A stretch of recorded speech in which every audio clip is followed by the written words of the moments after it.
arnas apur bat eman du inflazioak abuztuan 3 hilabetez gora egin ondoren 10 jaitsi da Hego Euskal Herrian 10,5%, ine Espainiako estatistika erakundearen arabera erregaien merkatzaren ondorioz jaitsi da inflazioa eta lotura dauka horrek Ameriketako Estatu Batuen eta Europako Batasunaren atzeraldi hotsekin kontrara. Beste bi gastu nagusietan prezioen gorakadak ez du etenik, elikagaien prezioaren gorakadaia da 13,9%ra heldu baita. Hori bai, 30%eko igoera hori azken hilabeteetako txikiena da eta hurrengo hilabeteotan bai estatuko balitz esan nahiko luke elikagaien garestitzea goia jotzen ari dela. Hor haragia ogia zeralak esnean gazta eta arrautzak garestitu dira bataz ere. Halere, elikagaien gainetik etxeko gastuak ari dira garestitzen, hor sartzen baitira gasa eta argindarra. Arratsaldeon guztioi, abuztuko KPIa 10,5% gelditu da eta espero baino gutxiago jaitsi da elikagaien prezioaren 13,9%ko igoera esanguratsuaren eraginez. Datuok ezagutu berritan ikusi beharra dago halako inflazioari nola aurre egin. Gurean Alberto Alonso PSeko legebiltzarkideak heldu dio gaiari. Honetan datu kezkagarria dela, badaramagu hilabete batzuk, gora eta gora. Egia da baita prozesu oso komplexua dela eta faktore ezberdinak daudela jokoan. Asko gainera ez daude geure esku, adibidez geopolitika tentsio horiek edo Ukrainiako gerra, gasaren eta petrolaren presioa, baina bagabitzen ikusten bi gobernuetan, baita bai Espainiako gobernuan eta baita ere Eusko Jaurlaritzan neurriak hartzen, ez? Azkenengo hilabete hauetan adibidez Espainiako gobernuaren neurriek 30.000 milioi eurokoak izan dira, ez? Neurri ezberdinak, batzuk adibidez energiaren tasaen jetziera, IVA hori jeistea, beste aldetik pentsioen balioen handitzea. Kotizazio epea ez duela 55 urtera zabalduko iragarri du Eskribak. Pentsioen erreforma adosten saiatzeko Espainiako Gizarte Segurantza Ministroak beste bilera sorta bati ekin dio sindikatuekin eta patronalarekin batera bart. Europako funtsak jaso ala ez dago hor jokoan. Jospo Barrutia Bizkaiko pentsioen mugimenduko kidea. Suposatzen dut tontoak ez dira eta suposatzen dut badakitela gazte askok 35 urte kotizatzeko 3 bizitza behar dutela. Orduan ez dakit zer egingo duten, gaurko gazteak zerako pentsioa izango duten erreforma guzti hauen ondoren. Azken 10 urteetan azken aldiz bilduzten atzo goizean lehorteen maila, egoera zein den aztertu eta irtenbideak bilatzeko Intia Sozietate Publikoak txosten bat egin du. Itziar Gomez Landa Garapeneko eta Ingurumeneko kontseilariaren eskariz eta begien bistakoa dena berretsi dute datuek. 30 inguru murriztu da belardien eta larren ekoizpena, azken 10 urteetako batez besteko ekoizpenarekin alderatuta. Urbasan dago jateko gutxien animalientzat 43 gutxiago. Gauzak horrela lehortearen ondorioei aurre egiteko abeltzainentzako 6 milioi euroko laguntza prestatzen ari dela iragarri du Nafarroako gobernuak. Artean euririk egiten ez badu nekazariei ere egoera zailduko zaiela ohartarazi du Ene sindikatuak. Patxiku Irisarri, Ene sindikatuko kidea.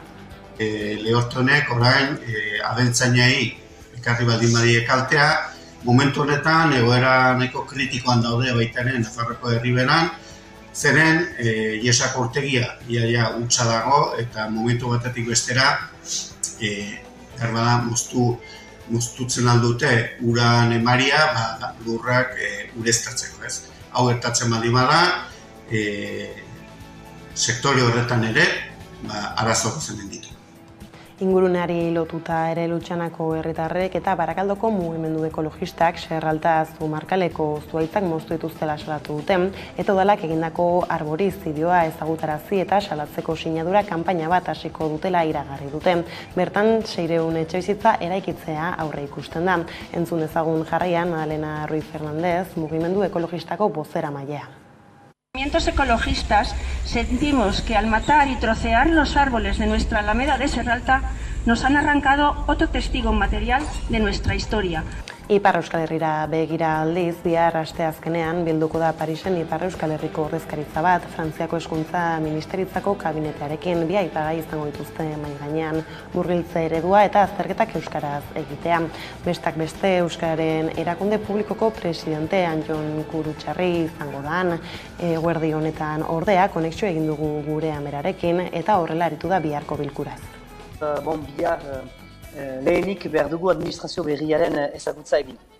Egan nahi du, hor Blanquer ministroaren administrazioa joan da, parte batez bederen, eta hor dugu itxura guzen arabera ikusiz udauntan Pap Ndiaye hau da ezkunde ministro berria ikusiz nolako eleetan bederen nolako idekitzea erakutsi duen.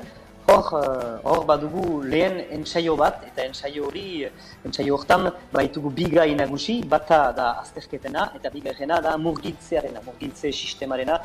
Ez da sehaskaren eredua, baina murgiltzea eskola publikoetan eta pribatu katolikoetan.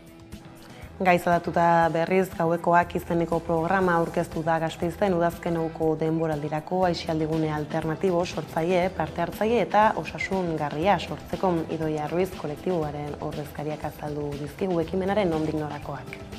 Programaren helburua batez ere da gazteei zuzendutako eskaintza bat, aisialdi alternatibo eskaintza bat eskaintzea, eta batez ere haiei ere proposatzea ez bakarrik aktiboki parte hartzea jardueretan, baizik eta ere jarduerak berak sortzen parte hartzea. Eta lerroburuekin bukatzeko kulturarloan Melodromoko kontzertu proiekzioa berreskuratuko du 70. zinemaldiak, 7 filmen eszenak proiektatu hala, horien soinu bandak zuzenen joko dituzte Euskadiko Orkestrak eta Andra Maria Besbatzak doan da saioa, baina gonbidapena eskuratu behar da.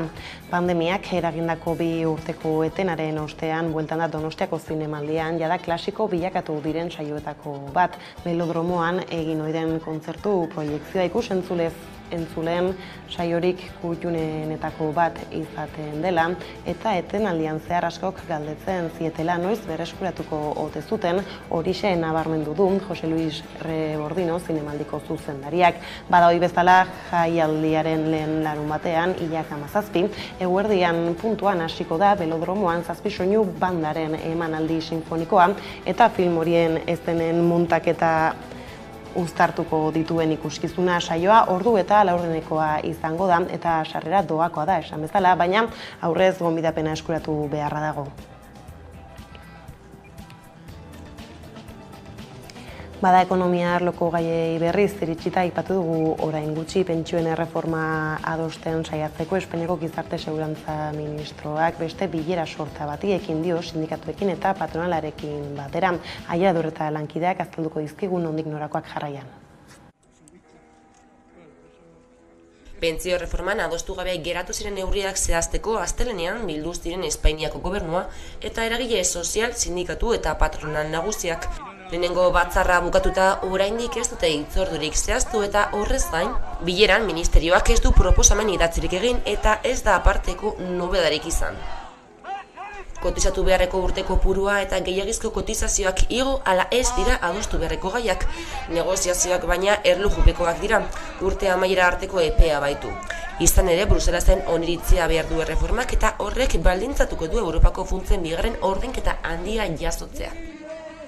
Negoziazio mailaren nondik norakoak azaldu zituen astelehenean eskriba ministroak eta irmoki ukatu zuen kotizazio epea 25 urtetik 35 zabalduko duela.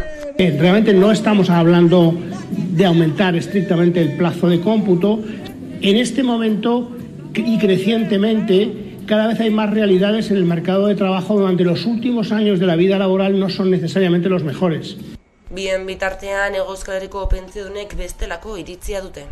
Asmoa hori da, euren asmoa hori da, esan edo ez esan, Europarekin berba eginda daukate, eta aurten 25 urtera igo dute 15 urtetik 25era, Zapateron erreformaren ondorioz, eta orain 25 urtetik 35era pasatu nahi dute.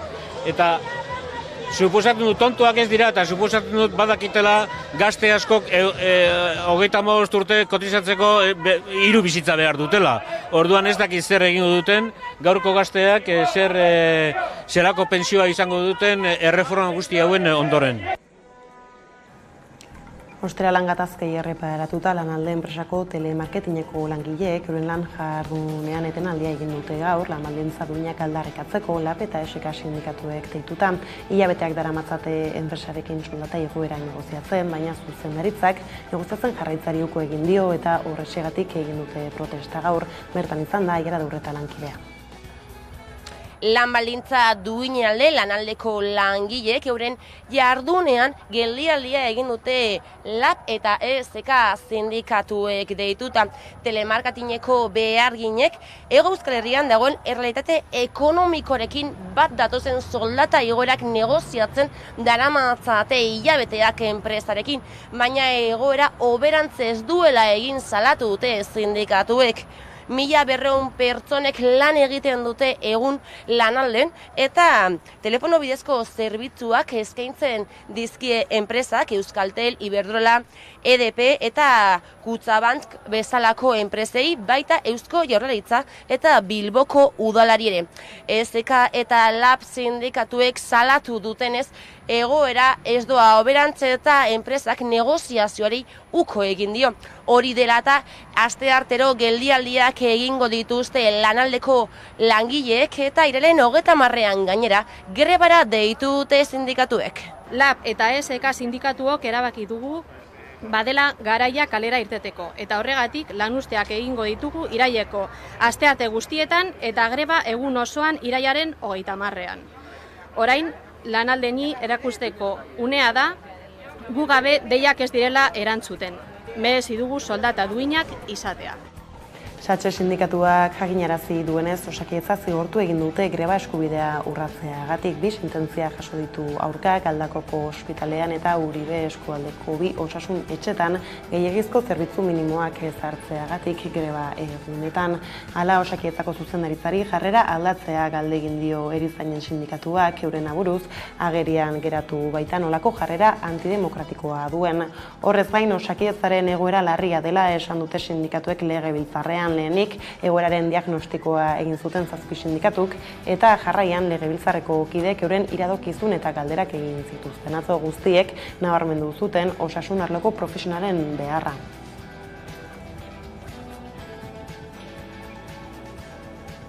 Bestaldetik, klima aldaketaren 5 infekzio puntu aktibatu egin direla beldur dira zientzialariak, besteak beste, glaziarren urtzeak aipatzen dira, tropikoetako koral uharrien desagertzea eta Ipar Atlantikoko itsas zirkulazioaren korronte garrantzitsu baten kolapsoa.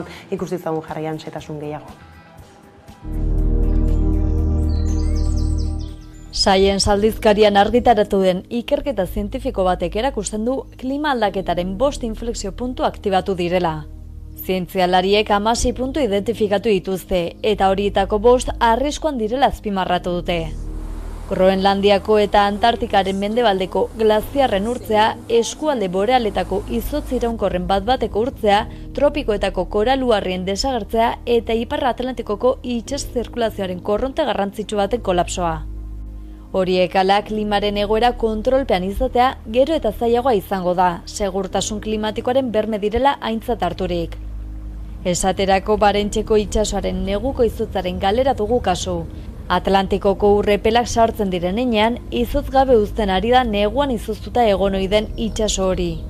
Zientzialarien arabera horrek eragin nabarmena du zirkulazio atmosferikoan, Europako kliman eta Atlantikoko egorako iraultze zirkulazioan. Science aldizkarian argitaratutako ikerketaren arabera aipatzen diren 16 inflexio puntu horietatik batzuk laster egongo dira gainditzeko zorian. Amazoniaren degradazioa, ekialdeko Antartikako glaziarren azpiko arroen kolapsoa edo Hego Amerikako mendiko glaziarren desagertzea. Zientzialariek berretsi dute gizakion karbon isurketak eragiten duela klima aldaketa eta 2 eta 3 gradu arteko berotze izango dela mende honen amaierarako. Gaur egun 1,1 eta 1,2 gradu berotu da munduko temperatura, ikerlariek egindako neurketen arabera. Bada inflexio puntu horiek gainditzea saiesteko CO2 isurketak erdira murriztu beharko lirateke hamarkada bukatzerako.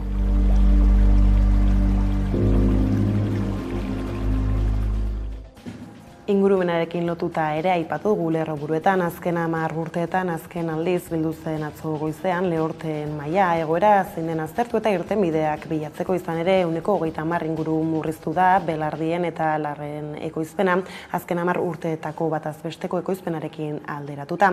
Gauzak horrela lehortearen ondorioei aurre egiteko abeltzainentzako 6 milioi euroko laguntza prestatzen ari dela iragarri du Nafarroako gobernuak Sandra Urra Iruñatik.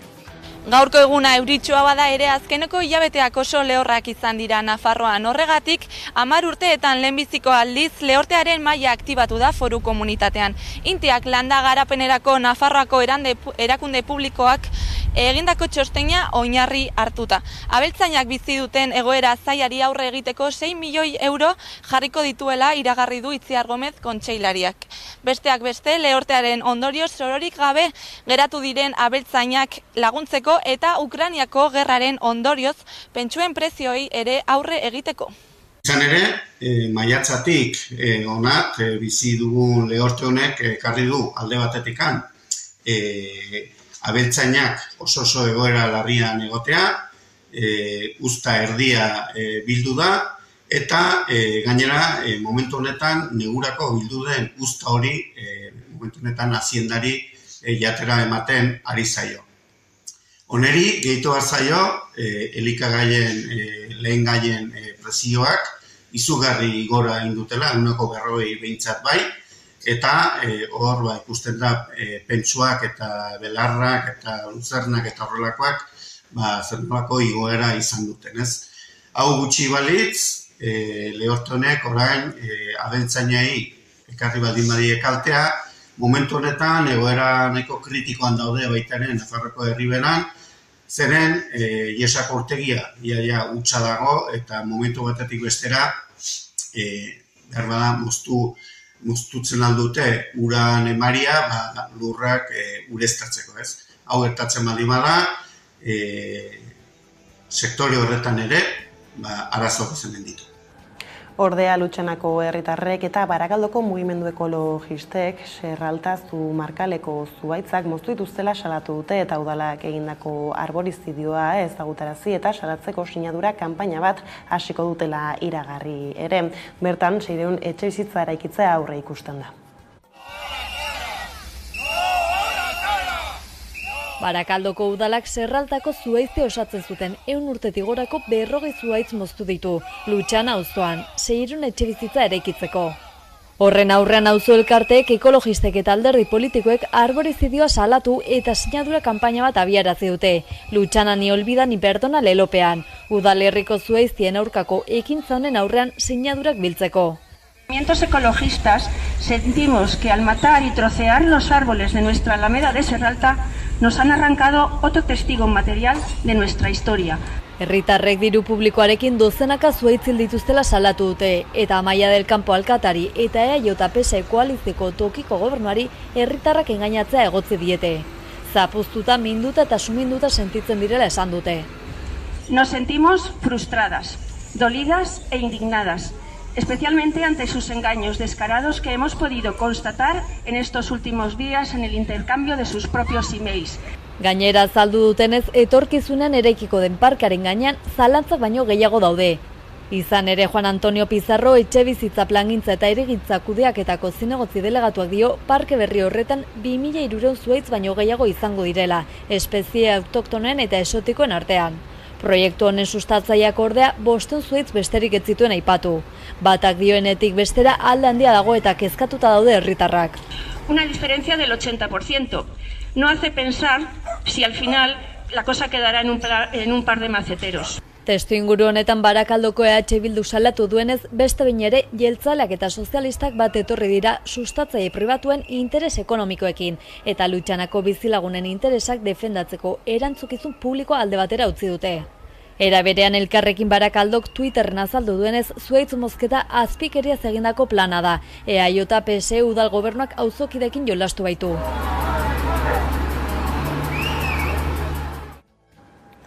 Iraiaren 9 Frantziak Espainiaren esku utzi zuen Iratxe Zorzabal euskal presoa. Frantziako justizia administrazioak ezarritako zigorra bete ostean Espainiara bidali zuten. Espainiako Auzitegi Nazionalak ere 24 urte eta erdiko zigorra jarri baitzion joan den otsailean egindako epaiketan, bainaren abokatuek epaiaren kontrako helegitea jarri dutenez, auzia ebatzi bitartean behin-behinean libre uzteko eskatu zutenaren abokatuek.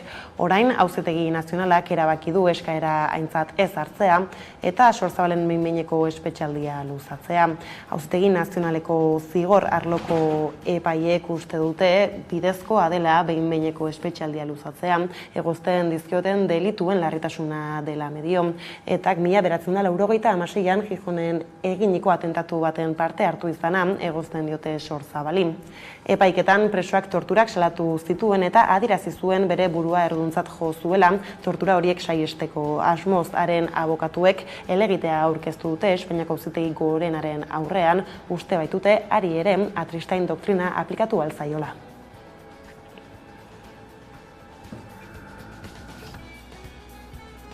Duela 32 urte tiroketa bat izan zen Irunberriko Arroian. Espainiako Barne Ministerioaren bertsioaren arabera, Arroian zeuden 3 pertsona identifikatzera joan zen Guardia Zibilaren patrulla bat, etako kideek tiro egin zuten orduan eta Jose Luis Herbas sargentua hil, ondoren ihes egiten saiatu ziren. Hurrengo goizean Jon Lizarralde eta Susana Arreiren gorpuak agertu zirela zabaldu zuen Guardia Zibilak, buruan tiro bana zeukaten. Geroztik bertsio dantza ibili zuen Espainiako Barne Ministerioak eta orain benetan zer gertatu zen argitzen saiatzen ari dira gure bazterrak eta Aristi elkarteak, eta horren ondorioa da lekukoak aurkitzeko abiatu duten kanpaina. Izan ere epaiketaren sumarioan aipatzen dute umez beteriko 2 autobus zeudela Arroian gertaerak hasi zirenean. Gasteizko udalkirol erakundeak eraman zituenara txango batean.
Kulturarlora salto aipatu gulentxeago ere, gauekoak aisialdi programa aurkeztu dute Gasteizen, Adi. 27 jarduera eskainiko dira irailetik abendura arte eta egitarauak hainbat diziplina biltzen ditu. Herritar gazteen eta erakundeen arteko lankidetza oinarri hartuta, helburua da kultur interesak partekatzeko gune bat sortzea. Aurten, sorkuntza, musika, abentura eta aizia uztartzen dituen programazio berritzaile proposatzen dute, eta denboraldi honetako egitarauaren erdia baino gehiago euskaraz izango da. Programaren helburua batez ere da gazteei zuzendutako eskaintza bat, aisialdi alternatibo eskaintza bat eskaintzea, ez? Eta batez ere haiei ere proposatzea ez bakarrik aktiboki parte hartzea jardueretan, baizik eta ere jarduerak berak sortzen parte hartzea. Ekintzen artean, azpimarratzekoak dira, gorputz adierazpen eta pintura lantegia azaroan, euskarazko irakurle taldea irailetik abendura arte, eta sexualitateak bizitzen lantegia urritik abendura arte besteak beste. Lantegietan edota ikastaroetan parte hartzeko izena eman behar da gaueko app webgunean, eta gaurtik aurrera epea zabalik dago. Beste ekintzetarako berriz, epea hilabete lehenago irekiko da. Eta urrutik joan gabe Arabako Olarizuko erromeria berreskuratu du bart, 2 urteren ondoren bertan izan da Gasteizko erreakzioko lantaldea begira. Aurtengo Olarizuko erromeria euriak ezin izan zuen gelditu, ekaitza izan arren Olarizuko zelaiak bete ziren. Arabako hiriburuak Olarizuko erromeria tradizionala berreskuratu zuen. Jaia goizeko 9:00 hasi zen mugarri ibilbidea Gasteizko erdigunetik Lubiano eta Urribarri Arratzuako mugarrietara joan zen, 10 kilometroko ibilbidea egin zuen hain zuzen ere. Eguerdiko ordu batean babarrun jana izan zen Olarizuko zelaietan boiurrek antolatuta eta Arabako babarrun pintoak daztatzeko aukera izan zuten. Ni hartu dut, alubiak. Bai, hartu dut orain babarrunak uste dut. Bueno, nire zei gustatzen orduan. Arratsaldean haur jolazak, gargantua eta puzgarriak izan ziren protagonistak, bestalde, Udal Folklore Akademiako gaiteroek eta trikitizen bandak, erraldoi eta buruan dien konpartzak eta zirkinik bestaldeak ikuskizun ikaragarria eskaini zuten. Jolastu eta joan intxabeleak. Intxabeleak joan. Kruzara igoko naiz eta nire aitarekin hor dago. Eta bebai baka entera jango dut gero. Nada, ura edan, pizka bat. Ondo pasa. Eta bai, así general. Que somos nuevos, somos de Sicue. Pues nos han dicho que hay un palo donde se sube la gente y que nada, que viene todo el mundo a beber aquí desde por la mañana ya. Entonces pues aquí hemos venido. Zazietan euskal dantzak izan ziren Arabako dantzarien biltzarraren eskutik. Ondoren udalsegizioa hirigunera bueltatu zen eta plaza berrian zezenzuzkoaren emanaldiak jaialdiari goi mailako amaiera eman zion. Arabatik Gipuzkoara zinemaldia zaipatu du lerroetan. Ere Belodromoko kontzertu proiekzioa berrezuratuko du 70. zinemaldiak.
Eta Donostiatik Iruñera berriz abian da dagoeneko Nafarroko musika garaikidearen jaialdia, sorkuntza, esperimentazioa eta berrikuntza musikalari irekitako leioa du hain zuzen ere, nak eta hilaren 17 artean izango da martxan egitarau oparoaz, Sandra Urra.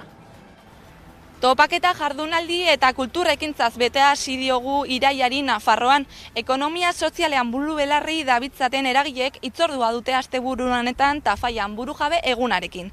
Azoka ekologikoa ere izanen da geltoki gunean Iruñean eta komikiaren azoka ere zabalik da hilabete osoan zehar. Kantamaian Asfest ere izan da egun hontan Uharten, kaleko artea eta grafitien ingurumarian, eta asteburu honetan ospatuko dena berriz nak jaialdia. Igandea bitartean musika garaikideaz gozatzeko aukera Iruñeko toki hainbaitetan berreiatua.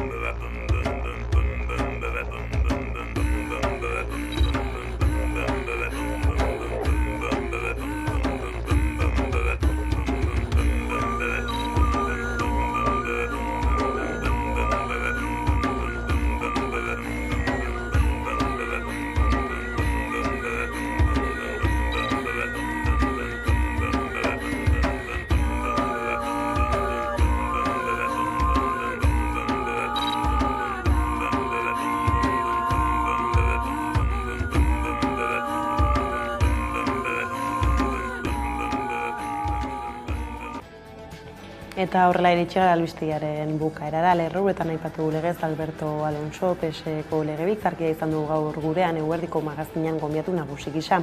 Bada haren elkarrizketarekin utziko zaituztegu jarraian, horren bestez besterik ez gure aldetik hauek izan dira eguerdiak gurean gaur zituenak. Guztiak eta gehiago nahi duzuen aldiro 11.eus atarian ondo izan eta bihar arte.